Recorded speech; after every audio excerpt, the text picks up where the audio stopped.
Hello students, कैसे हैं आप। ऑनलाइन क्लासेस की सीरीज़ में एक बार फिर नए वीडियो के साथ, नए चैप्टर के साथ डेटाबेस जो है हमारा नेक्स्ट चैप्टर है। इस चैप्टर में हम ये देखेंगे कि डेटाबेस क्या होता है और कैसे इसे बनाया जाता है, कैसे इसको मैनेज किया जाता है। तो ये सब जो सारी बातें हैं ये हम इस चैप्टर में डिस्कस करेंगे। तो साथ साथ आपको इसके नोट्स भी बनाने हैं। एक बार इसको समझ लीजिए, समझने के बाद में सभी क्वेश्चंस को आप अपनी नोटबुक में नोट कर लीजिएगा। ठीक है, तो सबसे पहला क्वेश्चन आता है इसका कि डेटाबेस होता क्या है। देखिए, डेटाबेस को अगर हम साधारण शब्दों में समझें तो डेटाबेस क्या है कि किसी भी तरह का जो डाटा है, चाहे वो टेक्स्ट की फॉर्म में है, चाहे वो इमेज की फॉर्म में है, चाहे वो वीडियो है, ऑडियो है, किसी भी तरह का हो सकता है डाटा। उस डाटा को स्टोर करना, संग्रहित करना एक जगह पर। अब सबसे पहली बात तो डाटा को स्टोर क्यों करना है, उसका सिर्फ और सिर्फ एक ही कारण है कि जब फ्यूचर में हमें जब इस डेटा की ज़रूरत पड़ेगी तब इस डेटा को एक्सेस कर सकें हम, इसलिए हम किसी चीज़ को स्टोर करके रखते हैं। ठीक है, तो डेटा जो है वो डॉक्यूमेंट के रूप में हो सकता है, डेटा जो है वो किसी टेक्स्ट के फॉर्म में हो सकता है, डेटा जो है हमारे इसमें ऑडियो वीडियो जो मैं बता चुका हूँ, इस तरह से जो है हम डेटाबेस को तैयार करते हैं। ठीक है, तो अभी जो इसके अंदर हम पढ़ने वाले हैं वो जो डेटाबेस है वो डॉक्यूमेंट की फॉर्म के अंदर है। ठीक है, और इसके अंदर टेबुलर डेटा के बारे में बताया। टेबुलर का मतलब वही जो हमने लास्ट टाइम स्प्रेडशीट में पढ़ा था कि जो डाटा रो होते हैं, कॉलम्स होते हैं, और उसके अंदर हम डाटा को मैनेज करके रखते हैं। ठीक है, तो एक से अधिक टेबल को एक फाइल के रूप में स्टोर करते हैं और वह डेटाबेस कहलाता है।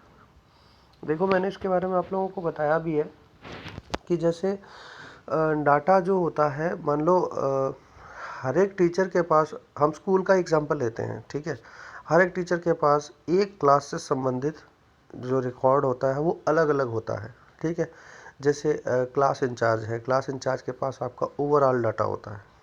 ओवरऑल डाटा से मतलब आपका, आपके नाम, फादर नेम से लगाकर, और आपके किस किस सब्जेक्ट में कितने मार्क्स, या आपकी एज क्या है, या आपका फ़ोन नंबर क्या है, या और जितनी भी जानकारी आपकी, वो सारी की सारी आपके इंचार्ज के पास।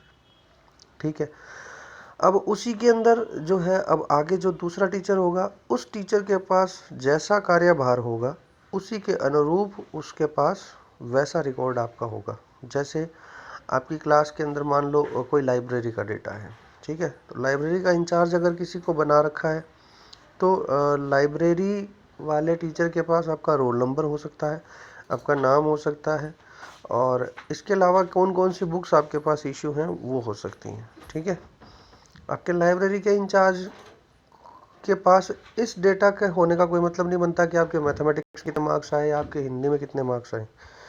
ये सब जो रिकॉर्ड है वो आपके इंचार्ज के पास होगा। ठीक है, तो हम क्या करते हैं, अलग अलग टेबल्स के अंदर डाटा को, जिसको जैसी ज़रूरत है उसके हिसाब से उसका डेटाबेस, उसको हम डिवाइड कर देते हैं अलग अलग टेबल्स के अंदर, और इन टेबल्स को संग्रहित करके, इन टेबल्स को इकट्ठा करके एक जगह पर सेव कर देते हैं। और ये जो सेव्ड डॉक्यूमेंट होता है, actually it is called database.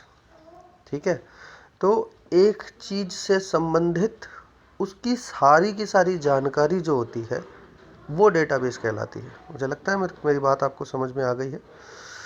तो डेटाबेस एक सूचना का समूह होता है जिसे इस प्रकार ऑर्गेनाइज किया जाता है जिसमें सूचना आसानी से एक्सेस। मैंने बताया आपको कि डाटाबेस हम सिर्फ इसीलिए सेव करते हैं ताकि जब उसकी ज़रूरत पड़े तब उसे आसानी से एक्सेस किया जा सके या उसको मैनेज किया जा सके, और इसके अलावा उसको अपडेट किया जा सके। अपडेट इन द सेंस कि जैसे किसी बच्चे का फ़ोन नंबर चेंज हो गया है तो उस फ़ोन नंबर को हम डायरेक्टली उसका रोल नंबर एक्सेस करके, और जहाँ पुराना फ़ोन नंबर है उसका फ़ोन नंबर लिख देंगे अगर वो टेबल की फॉर्म में स्टोर है तो। और अगर ये ही मैनेज फॉर्म में नहीं है तो अब जैसे जैसे जैसे स्टूडेंट्स आए वैसे वैसे एक नोटबुक लगा रखी है। ठीक है, और उसके अंदर जैसे कोई भी बच्चा आया उसका नाम लिख लिया, फादर नेम लिख लिया, और जो भी उसकी डिटेल है वो लिखते गए, एक पेज पे लिख लिया। फिर उसके बाद में ऐसे रेंडमली लिख रहे हैं, कोई ज़रूरी नहीं है कि इसको हमने रोल नंबर वाइज लिखा है और लिखा है।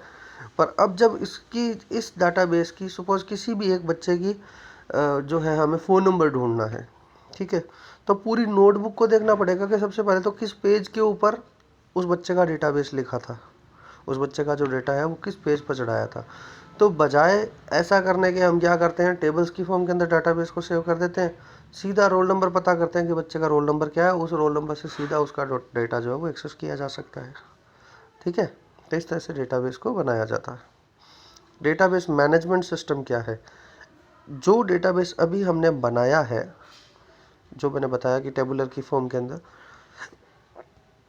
उस डेटाबेस को मैनेज करने के लिए जिस सिस्टम का हम यूज़ करते हैं that is known as database management system. है क्या? एक सॉफ्टवेयर है। वो सॉफ्टवेयर क्या करेगा? जो हम बात कर रहे हैं कि डेटाबेस बनाना है, उस तरह का डेटाबेस बनाता है, उसके अंदर चेंजेस कर सकते हैं, उसके अंदर हम उसको अपडेट कर सकते हैं, उसके अंदर हम जो है मान लो किसी भी तरह की परमिशंस लगा सकते हैं कि हर कोई उसके डेटाबेस को एक्सेस ना कर पाए। अब जैसे कुछ ऐसी कॉन्फिडेंशियल इन्फॉर्मेशन होती है, मतलब कुछ ऐसी जानकारियाँ होती है जो किसी एक आदमी के पास ही होनी चाहिए, वो ज़रूरी नहीं है कि वो सबको पता चले। तो हम ऐसी परमिशंस लगा सकते हैं उसके ऊपर कि कोई दूसरा आदमी बिना जो है सिक्योरिटी को क्लियर किए, मतलब उसके ऊपर हम पासवर्ड्स लगा सकते हैं, तो बिना पासवर्ड लगाए हम उस डेटाबेस को ओपन नहीं कर सकते।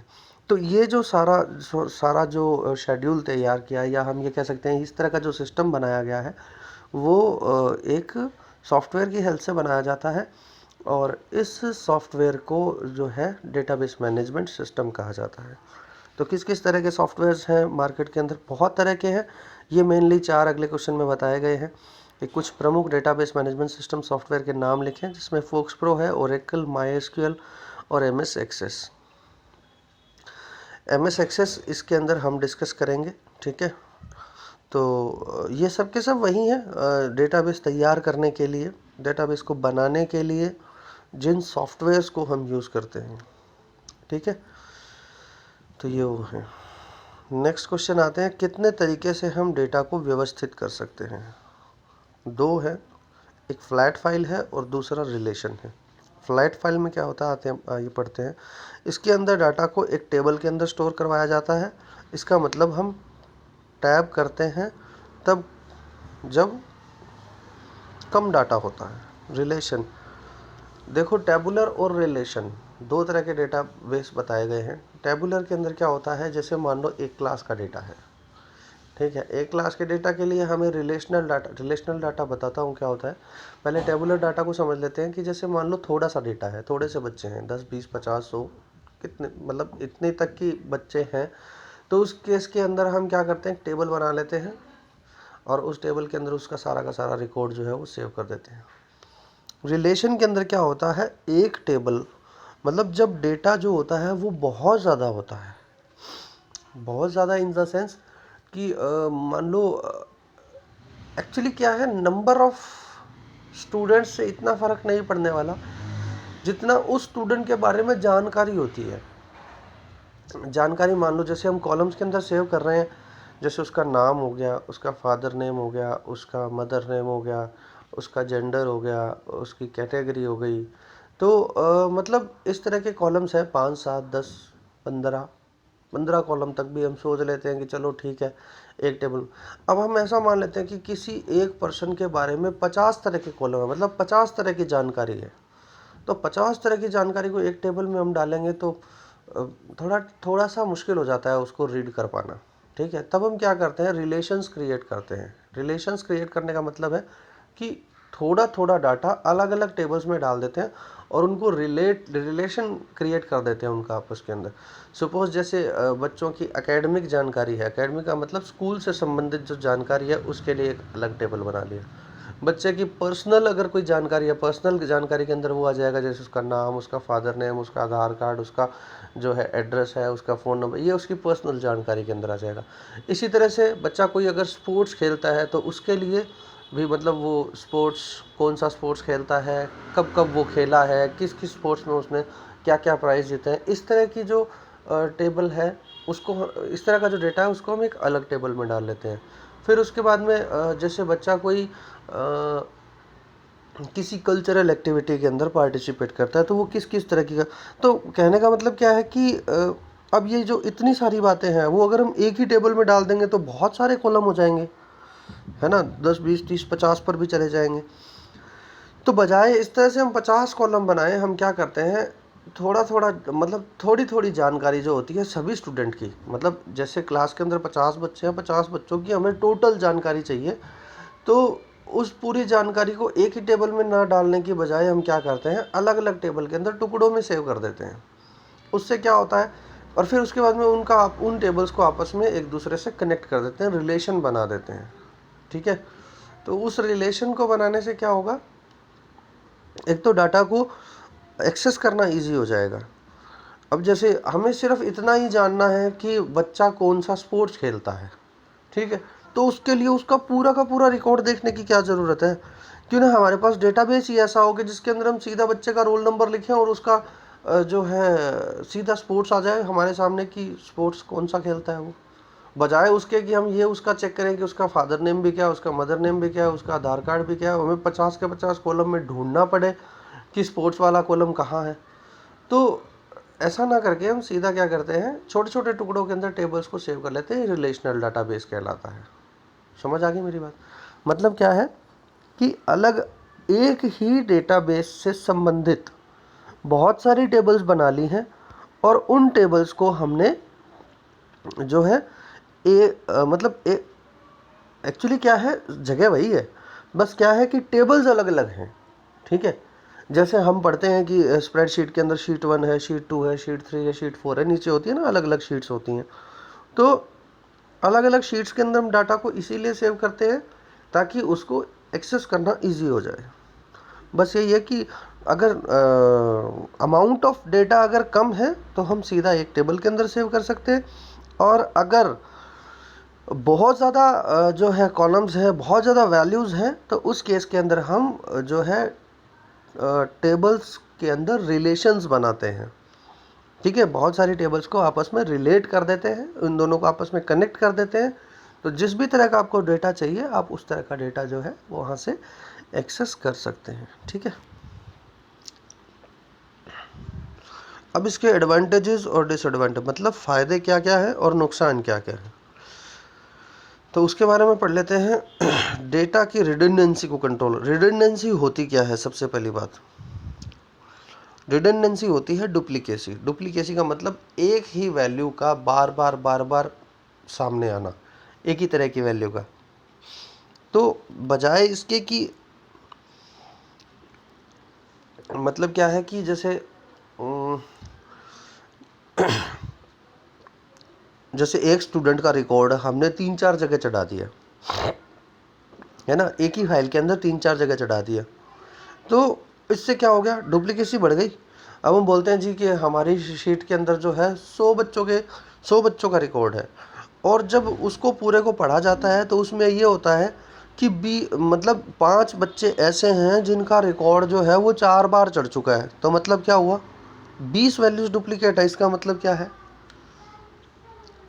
5 बच्चों का रिकॉर्ड 4 बार चढ़ा दिया, मतलब 20 टाइम्स हो गया। 20 बच्चे तो यही 20 टाइम्स जो एंट्री आई है वो तो केवल 5 बच्चों की है ना। तो एक्चुअली हमारे पास कितना डेटा रहा, 80 बच्चों का, लेकिन क्योंकि वो डुप्लीकेसी की वजह से 100 बच्चों का दिखाई दे रहा है। मेरी बात समझ रहे हो कि डुप्लीकेसी नहीं होनी चाहिए, मतलब डुप्लीकेट वैल्यूज़ बार बार नहीं आनी चाहिए। एक बार जिस बच्चे का डाटा चढ़ा दिया, उसके बाद में दोबारा अगर आप गलती से भी उसका डाटा चढ़ा रहे हैं तो वो डाटाबेस ऐसा होना चाहिए कि वो ये आपको बता दे कि इस बच्चे का डाटाबेस जो वो ऑलरेडी चढ़ चुका है। ठीक है, तो डाटाबेस के ये फ़ायदे हैं। पहला फ़ायदा यही है कि रिडंडेंसी मतलब डुप्लीकेसी को कंट्रोल करता है, ये डुप्लीकेट वैल्यूज़ को नहीं आने देता, रिपीटेटिव वैल्यूज़ को नहीं आने देता। डेटा को साझा करना मतलब शेयर करना आसान हो जाता है। एक टेबल के अंदर मान लो अगर डेटा को सेव कर रखा हमें, या इस तरह से अलग अलग पेजेस के ऊपर सेव कर रखा है, दोनों में से अगर पूरी क्लास का डेटा बेस चाहिए तो हर एक बच्चे के लिए अगर एक एक पेज लिखा हुआ है तो 100 पेजेस को शेयर करना पड़ेगा, और अगर टेबल के अंदर सेव कर रखा है, डेटाबेस बना रखा है, तो आपको सिर्फ एक सिंगल टेबल को शेयर करना पड़ेगा, उसके अंदर सारा का सारा डेटाबेस शेयर हो जाएगा। समझ गए मेरी बात? तो डाटा को शेयर करना आसान होता है। डाटा रिडंडेंसी को नियंत्रित करके डाटा की स्थिरता, मतलब कंसिस्टेंसी बोलते हैं इसको। डाटा कंसिस्टेंट रहता है, स्थिर रहता है, ठीक है। मतलब जिसमें डुप्लीकेसी नहीं होगी तो उसको ज़्यादा एक्सेस किया जाएगा, सीधी सी बात है। और भाई सीधी सी बात ये है कि मान लो एक डाटा अप्रोप्रिएट है, मतलब बिल्कुल ठीक है, तो ज़्यादा लोग उसको यूज़ करेंगे, ज़्यादा लोग उसके ऊपर विश्वास करेंगे, बजाय इसके कि एक ऐसी टेबल है जिसके अंदर 150 में से 50 एंट्री तो डुप्लीकेट ही आ रही हैं, ठीक है। तो बार बार सामने वाले को कन्फ्यूज़न होता है, तो फिर वो क्या करता है, उसको छोड़ता है कि नहीं, ये डाटाबेस सही नहीं है। और उसकी बजाय अगर हमें ऐसा डाटाबेस मिल जाता है जिसके अंदर डुप्लीकेसी ना के बराबर होती है, तो हम ऐसे डाटाबेस के ऊपर ज़्यादा विश्वास करते हैं। तो डाटा जो होता है वो कंसिस्टेंट बना रहता है, ठीक है। डाटा का एकीकरण, डीबीएमएस में डाटाबेस में डाटा टेबल्स में संग्रहित होता है। डाटा टेबल्स के अंदर हो गया सेव। एक डेटाबेस में एक से अधिक टेबल्स हो सकते हैं और टेबल्स के बीच में संबंध बनाए जा सकते हैं। इससे डेटा को पुनः प्राप्त करना और अपडेट करना आसान होता है। वही बात है कि टेबल्स के बीच के अंदर अगर हमने रिलेशंस को क्रिएट कर दिया है, तो अब उसके अंदर जो अपडेशन होते हैं, उन अपडेशंस को करना आसान हो जाता है। मतलब अगर हमें फ्यूचर के अंदर किसी वैल्यू को अपडेट करना है, किसी बच्चे का एड्रेस चेंज हो गया, किसी बच्चे का फ़ोन नंबर चेंज हो गया है, या लाइब्रेरी का ऐसा रिकॉर्ड होता है जो कंसिस्टेंटली चेंज होता रहता है। कोई बच्चा ऐसा होता है जो मैथमेटिक्स की बुक लेके गया था, 10 दिन बाद में वो मैथमेटिक्स की बुक को वापस कर गया, वो हिंदी की ले गया, फिर हिंदी की वापस कर गया। तो ये एक ऐसा रिकॉर्ड है जो हर 10 दिन 5 दिन बाद में चेंज होता रहता है। तो इस तरह के डेटा को अगर हमें अपडेट करना है, तो उसके लिए हमारे पास डेटाबेस होना चाहिए, एप्रोप्रिएट डेटाबेस होना चाहिए, ठीक है। फिर इसके बाद में सिक्योरिटी, जब मैंने बताया था कि इसके अंदर परमिशंस लगा सकते हैं हम, तो जिस जगह पर हम परमिशंस लगा सकते हैं कि कोई ऐसा पर्सन जो जो जिसके बारे में हम नहीं चाहते कि वो हमारा डेटाबेस पढ़े, तो इस तरह की सिक्योरिटी हम लगा सकते हैं, ठीक है। अब इसके बाद में आते हैं कि डेटाबेस के नुकसान क्या क्या हैं, मतलब इसकी डिसएडवांटेजेस क्या क्या है। इम्प्लीमेंट करना, मतलब एक बार देखो, एक बार मेहनत लगती है, एक बार तो मेहनत लगेगी। जब इस तरह का डेटाबेस बनाना है हमें जिसके अंदर डुप्लीकेसी भी ना हो, जो कंसिस्टेंट भी रहे, जो सिक्योर भी हो, तो एक अच्छी चीज़ बनाने के लिए एक बार तो समय लगता है, और जिसके ऊपर ज़्यादा समय लगता है उसके ऊपर खर्च भी ज़्यादा आता है, ठीक है। तो एक बार तो हमें जो है इसके लिए कुछ पैसे भी खर्च करने पड़ते हैं ज़्यादा, और दूसरा इसको बनाने में समय भी बहुत अधिक लगता है। फिर जब डाटा बहुत ज़्यादा होता है तो उसके अंदर इसका साइज़ भी बढ़ जाएगा, सीधी सी बात है कि जब नंबर ऑफ़ स्टूडेंट्स, अब जैसे एक तो स्कूल का डेटा है, एक पूरे हरियाणा का बच्चों का कहीं ना कहीं तो सेव होगा ना। मान लो कौन कौन बच्चा किस किस स्कूल में पढ़ रहा है, ये डेटा बोर्ड के पास तो कहीं ना कहीं सेव है, तो उसके बाद बहुत ज़्यादा है, इसका मतलब ह्यूज अमाउंट ऑफ डेटा है ना, लाखों बच्चे पढ़ रहे हैं। तो इस तरह के डाटा को भी जो है हैंडल कर पाना बड़ा मुश्किल हो जाता है। फिर इसके बाद में इसके कंपोनेंट, मतलब जो जो फीचर्स होते हैं, फीचर्स का मतलब जो जो काम वो डाटाबेस कर सकता है, उनको टाइम टू टाइम अपडेट करना पड़ता है कि वो किस किस तरह का काम कर सकता है। अब काम तो डाटाबेस किस तरह का काम, जैसे जैसे ज़रूरतें बढ़ेंगी, अब देखो चेंजेस तो आते ही है ना टाइम के साथ। अब जैसे पहले छोटा वाला मोबाइल होता था, है ना, अब ज़रूरत पड़ेगी मोबाइल के साथ ही। क्यों? क्योंकि लोगों को दो चीज़ें कैरी करनी पड़ती थी, एक तो फ़ोटो खींचने के लिए कैमरा कैरी करना पड़ता था, और एक बात करने के लिए फ़ोन कैरी करना पड़ता था, फ़ोन लेकर जाना पड़ता था। तब उसके बाद में ज़रूरत यह पड़ी कि क्यों ना इन दोनों को जोड़ दिया जाए, तब फिर कैमरा वाले फ़ोन आ गए। फिर उसके बाद में इंटरनेट के लिए जो है, मान लो एक कंप्यूटर की ज़रूरत या अलग से इंटरनेट की कनेक्शन की ज़रूरत, एक अलग से टेलीफोन भी चाहिए। तो फिर दोनों को जोड़ के ऐसा बना दिया कि इसके अंदर कैमरा भी चल जाएगा, इससे आपकी बात भी हो जाएगी, इसके ऊपर आप इंटरनेट भी चला लोगे। फिर इंटरनेट भी चल गया, तो उसके बाद में हम ये चाहते थे कि अब मेल्स जो होती है, कोई पढ़ता है कोई नहीं पढ़ता है, तो एक ऐसा मैसेजिंग सॉफ्टवेयर आ जाए। तब उसके बाद में व्हाट्सएप आ गया, फिर फेसबुक आ गए, फिर इंस्टाग्राम आ गए, फिर ट्विटर आ गए। तो मतलब क्या हुआ, मतलब ये हुआ कि जैसे जैसे ज़रूरतें बढ़ती गई, वैसे वैसे क्या हुआ, सिस्टम अपडेट होता रहा।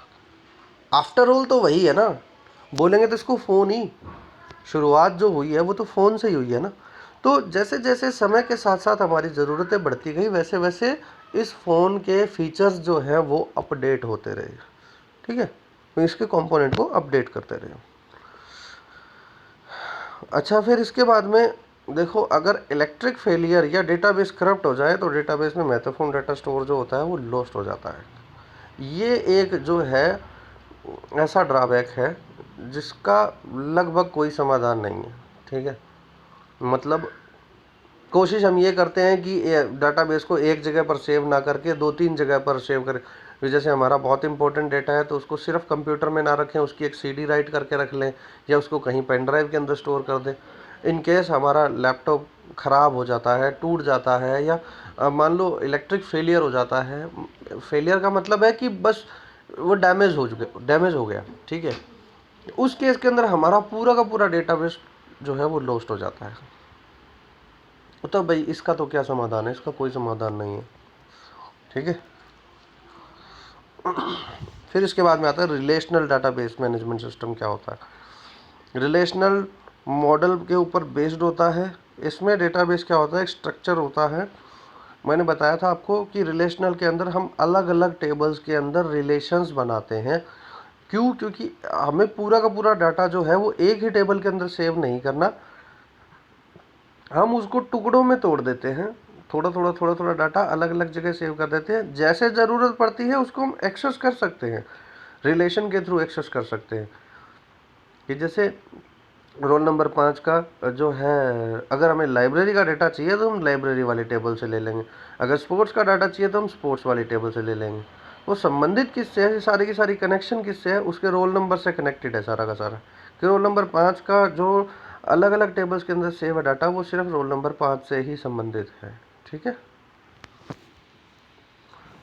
और ये जो डेटाबेस की एग्जांपल है मैनेजमेंट सिस्टम के रिलेशनल में, ये जो नीचे दे रखे हैं SQL, MySQL server, IBM DB2, ये सारे के सारे क्या बनाते हैं, इन सब सॉफ्टवेयर्स के अंदर हम रिलेशनल डाटाबेस मैनेजमेंट सिस्टम बनाते हैं। फिर इसके बाद में आते हैं कि रिलेशनल डाटाबेस मैनेजमेंट सिस्टम में मान लो जो लैंग्वेज स्ट्रक्चर्ड एसक्यूएल जो है, एसक्यूएल की फुल फॉर्म बता देता हूँ, structured query language. Structured query language के अंदर तीन कैटेगरी हैं इसकी: data definition language, data manipulation language और डाटा कंट्रोल लैंग्वेज। तीसरा इसमें लिखा नहीं है, DDL, DML और DCL। DDL तो लिखा हुआ है data definition language, DML data manipulation language, और तीसरा होता है DCL डाटा कंट्रोल लैंग्वेज। इसको भी आप नोट कर लेना। ठीक है, तो DDL और DML में क्या अंतर है? एक सेकंड रुको भैया, चलो अभी के लिए क्या करते हैं, इसके बाद में जो बनाएंगे वो नेक्स्ट वीडियो के अंदर इसको डिस्कस करेंगे। एक बार आप ये 7 क्वेश्चन जो अपनी नोटबुक में नोट कीजिएगा। ठीक है, इसको ध्यान से समझना, नेक्स्ट वीडियो में इस चैप्टर को हम कवर करेंगे। Thank you.